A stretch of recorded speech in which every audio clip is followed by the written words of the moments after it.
Welcome back. This is Activity 7, putting I+PSE to work for MCH nutrition. Just a quick review on the I+PSE conceptual framework for action. We have reviewed the 7 components for the framework. We have defined healthy eating and active living, and specifically we did a deeper dive on how we can engage and nurture partnerships and relationships. In this particular webinar, we will be looking at how we can put I+PSE to work for maternal and child health, and specifically to amplify your healthy eating and active living initiatives. But first, I think we all have the question about how does the I+PSE conceptual framework for action specifically fit within Maternal and Child Health Bureau and their strategies, and specifically, how does it really fit in to support Title V work? Well, I want to briefly review the MCHB strategic framework because Carolyn Gleason did speak on her June 5th live webinar that PSE approaches do support the cross-cutting systems aspect of the work of MCH. And the two readings that you had, one by Oscar Fleming and the other one by Raskin et al., also support the need for policy system and environmental approaches within MCH nutrition to better support not only workforce development but program impact. And so the Oscar Fleming et al. Model comes from an article that you read recently, specifically on MCH workforce development.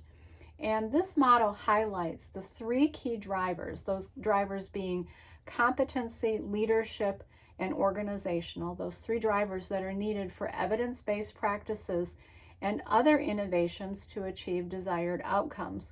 And specifically, the authors call out systems interventions within the organizational driver. Now, I+PSE can support or bolster, I believe, all 3 drivers and assist with delivering improved outcomes for women, children, and families. Now, when we look at the second article in your readings, that was from Raskin et al., they identified MCH workforce capacity core training areas. And as you can see in this visual, systems integration is highlighted as a core professional development area, and I+PSE conceptual framework for action can assist with strengthening the health and all policy approaches, or those trends in public health practices. So the 2 current articles do support I+PSE approaches within MCH nutrition. Now the question is, how do I talk about the benefits of I+PSE approaches? And we've highlighted many of these elements in the previous webinars. But as I had mentioned, I+PSE approaches can help us tackle the wicked problems or the adaptive challenges that we're all experiencing. The prevention of childhood obesity, for example, is a very ominous task for someone in MCH nutrition, much less in public health nutrition for a public health agency. But it enables us to pull in partners and to create those multidisciplinary approaches that we know are needed in order to tackle these wicked problems. It also helps us bolster evidence-based practice as well as practice-based evidence. It also produces a reciprocity, if you will, or a synergy across all approaches. I'm often asked, well, are we replacing our direct services with these other types of approaches? And my answer is a resounding no. And in fact, we come in with knowing what we know about how to deliver high-quality direct services and surround it with policy, system, and environmental approaches that will create a synergy in creating a suite of approaches to build optimal impact of our programs. It introduces a way of systems thinking for us as practitioners as well, which is very important. We need to know how to connect the dots. We need to know who needs to, the different partners that need to be at the table, we need to be asking about the intended and unintended consequences of program and policy decisions. And so having that systems thinking context helps us to build that multidisciplinary suite of approaches. Likewise, bringing in different expertise into the conversation to tackle these wicked problems also deliver multi-level and cross-cutting action. Again, similar to some of the other visuals that we have seen from MCHB and from the literature. We have found, it was an unintended outcome of our work, that this type of model can be quite utilitarian and versatile when it comes to tackling a multitude of both macro and micro level challenges. It's also iterative, meaning that the activities that you do today are built upon down the road. And as we learn more, as we gather more evidence, and as we make greater impact, that does have a multiplicative or an additive effect. We have also found that this model can be used well beyond our programming efforts and could actually be operationalized at an institutional level and help us with our strategic management and administrative functions. It also helps build our leadership and our capacity in order to deliver more effective public health nutrition programs, and quite frankly, be a more effective practitioner. And lastly, in addition to, as we have mentioned, the accomplishment of collective and sustained impact, it forces us to think, to look up from our plate and to think about what's going on around us from a nutrition and health perspective. And it leads us to more impactful community and population benefits. One of the other realizations that we have had within the NLN is that the I+PSE conceptual framework for action has other benefits and uses, if you will. We originally approached the obesity prevention enhancement project purely from a programming standpoint, meaning how do we take MCH nutrition direct services and bolster them with a policy system and environmental framework, and how do we apply that from a program perspective, and we call that downstream, using the I+PSE conceptual framework, for example, in conducting our community assessments or our state plans or our program plans and implementation plans, typically using a logic model. And I'm going to give you some examples of those two things in a moment. But also that downstream application, using it to craft performance measures for programs, using it to communicate initiatives to partners or to build not only our individual but our program and agency capacity, can also be used as a great training and technical assistance tool to bolster staff competency when it comes to PSE work, as well as actually provides a really good foundation for monitoring and evaluation. But what we didn't recognize was that it had application in an upstream fashion as well, meaning that not just programming and the individuals and the families that we serve in Title V, but it could also be used in communicating our efforts above, whether it's to leadership, whether it's to funders, whether it could be used as a framework for agency and state strategic and budget planning. It could be used for a CQI effort to help support a CQI effort. It can also help with partnership and stakeholder management, impact analysis, and definitely help inform our appropriators or funders in how we are making a broader difference. So I have a couple of examples for how we have put the I+PSE conceptual framework for action to work specifically in maternal and child health nutrition. So the first example is a breastfeeding promotion and support example from a community assessment perspective. And the question that we're asking is what breastfeeding promotion and support activities are currently being provided in my community. So how would we do that?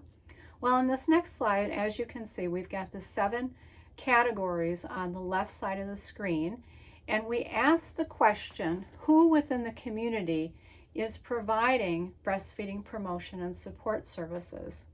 So your team would get together and identify the myriad of partners within the community who are providing specific services based on the categories that is enhancing breastfeeding promotion and support services. So you'd put the name of the partner in that column. The next thing that you would ask is, well, what are they doing? What strategies or approaches are they employing to promote breastfeeding within the community? So as you can see, we have, of course, WIC's MCH. They're doing direct service models and education and counseling their clients on breastfeeding and the benefits of breastfeeding. The county health department is offering a breastfeeding support group, so you would label that. Another example might be your hospital system is employing baby-friendly policies.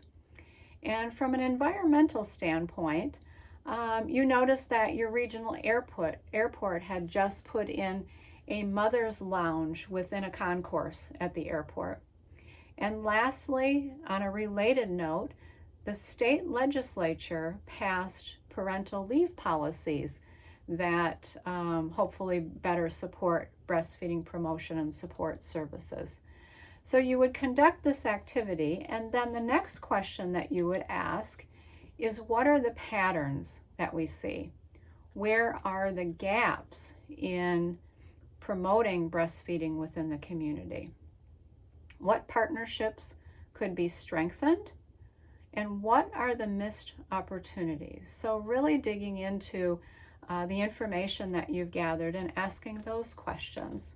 So that's an example of how the I+PSE conceptual framework for action can be applied to an assessment activity specifically to Title V nutrition. Now this next example is using the I+PSE for conceptual framework specifically for program planning. And thanks to Robin Stanton at the Oregon Public Health Department for giving us permission to use this example. Now mind you, it uses a rather traditional logic model, and as you can see in the far left corner is going to be our category. And each column, of course, is going to house an element of a rather traditional logic model. But Robin went through this exercise in 2019, and what you see highlighted in green are specific to Oregon's Title V program. And I'm just going to highlight a couple of examples from Robin's logic model. So if you look under the second row, promoting community education, she has listed that partner survey includes opportunity for input for state Title V program on breastfeeding, physical activity, nutrition, food security, and obesity. And how she's going to measure that success is that nutrition topics identified as important issues for state Title V programs to address, especially as part of the social determinants of health upstream interventions. So just an example there. On the next slide,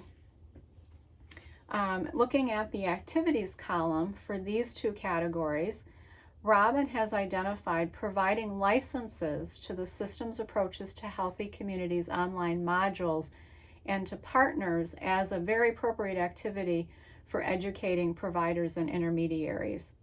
And then she also has identified under fostering coalitions and networks that she would like to leverage existing partnerships to participate in the Title V needs assessment. So again, two distinct ways in which Robin is leveraging this model to bolster her Title V activities.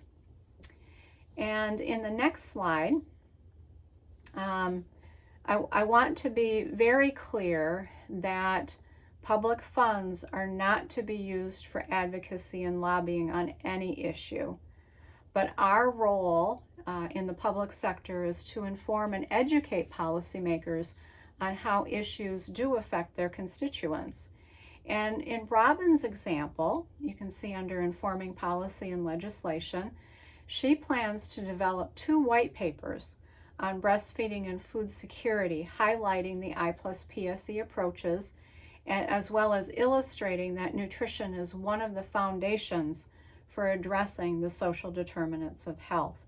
And so that's a very appropriate way of informing and educating decision makers and policymakers on that role, and using the I+PSE framework for that planning tool. So as we close out this last webinar of the short course, we have a few more team reflection questions for you. So first, what are your key talking points in promoting I+PSE approaches, not only to your colleagues, but to leadership and your partners? The second question, what applications would most likely use the I+PSE conceptual framework for action? So within your work environment, within your program, within your agency, how can you best use this conceptual framework for action? Can you use it for assessment? Can you use it for planning and implementation? Using it for communication, etc. And the third question is comparing the I+PSE conceptual framework for action with your current Title V MCH state plan. Where is their alignment? Where are their gaps? And what are your next steps in using the I+PSE framework to support your work? So as we round out the short course, your next activities include completing the worksheet, putting I+PSE to work for MCH nutrition. We'd really like you to finish modules 4 and 5 of the systems approaches for healthy communities.